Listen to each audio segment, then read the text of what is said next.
Introduction. The Shepherd Boy. A shepherd boy sat dreaming on the hillside. Every now and then he looked up to watch the sheep searching for herbs and sweet green grass among the stones and bushes. When he was born, the shepherd boy was named Yar Muhammad after the Prophet Muhammad. Later, he became known as Nabil-i-Azam, which means the Great Nabil. For many years, his father had been a nomad, moving from place to place across the north of Persia.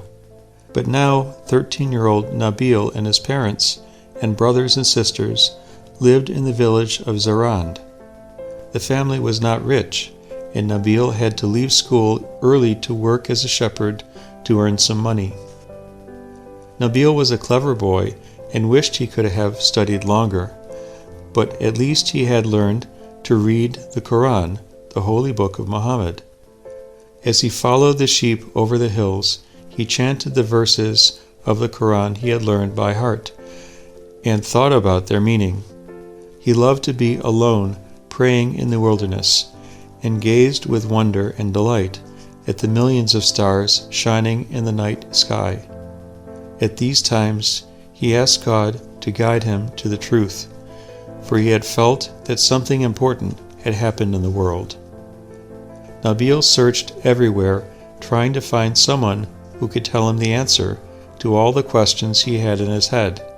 He listened to many religious leaders, but they did not know the answers either. When he was 16 years old, Nabil was visiting his uncle when he overheard a conversation between two men. "Have you heard?" said one of them. "The Bab is near Tehran." The second man said he had not heard this news, so the first man began to tell the story of a youth called Ali Muhammad, who everyone called the Bab, how he had come from the town of Shiraz, in the south of Persia, and said he was the promised one. Nabil listened in excitement. He knew this was the truth he was looking for. He couldn't rest. He couldn't sleep. He wasn't hungry. All he could think about was the Bab, and he longed to meet him. He went to the village where the Bab was said to be staying outside Tehran, but by the time he arrived, the Bab had left. He had been taken as a prisoner to a remote castle in the northwest corner of Persia. Although Nabil never did meet the Bab, he did meet many of his followers. He listened to the amazing tales of their adventures, and many years later Baha'u'llah encouraged him to write them down so they could be published as a book for everyone to read.